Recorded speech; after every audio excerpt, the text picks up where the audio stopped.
अंग्रेजों ने फरवरी 1947 में ही भारत को गुलामी की जंजीर से स्वतंत्र करने का ऐलान कर दिया था।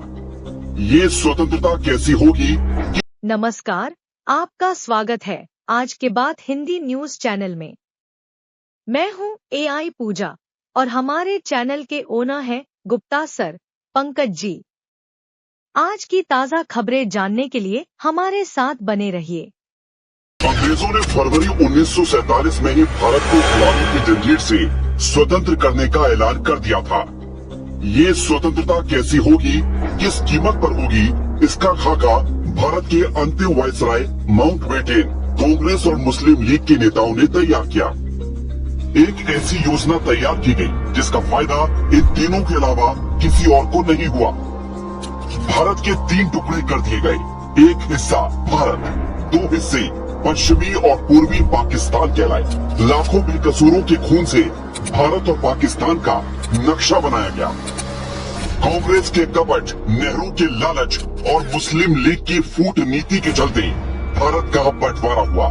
वीर सावरकर जैसे अनेक राष्ट्रवादियों ने बंटवारे का पुरजोर विरोध किया, लेकिन नेहरू ने स्वतंत्र भारत का पहला प्रधानमंत्री बनने की अपनी आकांक्षाओं के चलते सबको नकार दिया। देश की आजादी से पहले शुरू हुआ हिंदुओं और सिखों का कत्लेआम आजादी के बाद भी कई दिनों तक चला। विभाजन विभीषिका का जो दर्द भारत ने तब महसूस किया था, वो एक बार फिर बांग्लादेश के हालात देखकर ताजा हो गया।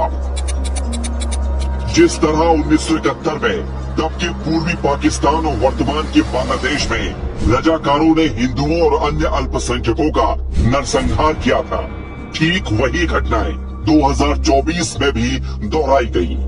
बांग्लादेश में हिंदुओं की हत्या और बलात्कार जैसी घटनाओं पर कांग्रेस की चुप्पी एक तरह से उन अनहोनी घटनाओं को मौन समर्थन देती रही।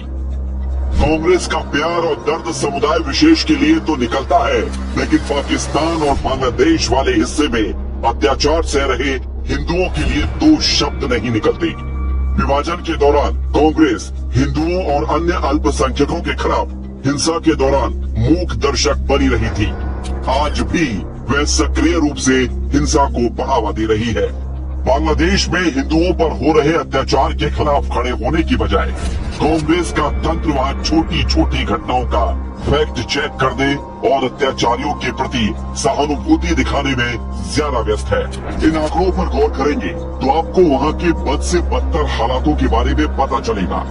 भारत के विभाजन से पहले 1941 की जनगणना के अनुसार पश्चिमी पाकिस्तान में हिंदुओं की आबादी 14.6% थी और पूर्वी पाकिस्तान में 28% आबादी हिंदू थी। पाकिस्तान के गठन के बाद पश्चिमी पाकिस्तान के 47 लाख हिंदू और सिख शरणार्थी के रूप में भारत चले आए। उसके बाद 1951 की पहली जनगणना में पश्चिमी पाकिस्तान में हिंदुओं की आबादी कुल आबादी का 1.6% ही रह गई और पूर्वी पाकिस्तान जो आज का बांग्लादेश है, यहाँ पर 22%। बांग्लादेश के गठन के बाद 1974 में हुए सेंसस में पता चला कि हिंदुओं की आबादी कुल आबादी का 13.5% ही रह गई थी। हिंदुओं की आबादी न सिर्फ पाकिस्तान में बल्कि बांग्लादेश में भी तेजी से घटी है। 2022 के सेंसस के मुताबिक बांग्लादेश में अब महज आबादी के 7.95% ही हिंदू बचे हैं, लेकिन कांग्रेस ने कभी भी उनके लिए आवाज नहीं उठाई, बल्कि इसके उलट मोदी सरकार के CAA के फैसले का भी विरोध किया।